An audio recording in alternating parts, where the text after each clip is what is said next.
പകുതി വില തട്ടിപ്പ് കേസിൽ കോൺഗ്രസ് നേതാവ് ലാലി വിൻസെന്റിനെതിരായ പരാതി ഗൗരവതരമെന്ന് ഹൈക്കോടതി.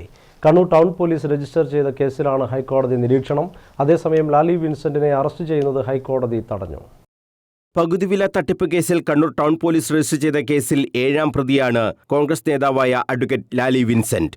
അനന്തകൃഷ്ണന്റെ നിയമോപദേഷ്ടാവ് എന്ന നിലയിലാണ് ലാലി വിൻസെന്റ് പ്രവർത്തിച്ചിരുന്നത്.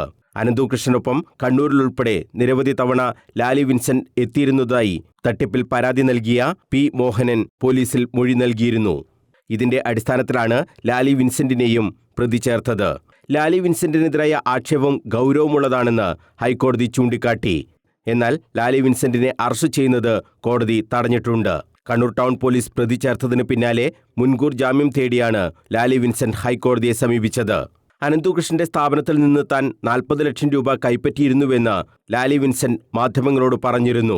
നിയമോപദേശത്തിനായാണ് പണം കൈപ്പറ്റിയത്. മറ്റ് സാമ്പത്തിക നേട്ടങ്ങളൊന്നും തനിക്ക് ഇല്ലെന്നും തട്ടിപ്പിനെക്കുറിച്ച് അറിയില്ലെന്നും ലാലി വിൻസെന്റ് വ്യക്തമാക്കിയിരുന്നു.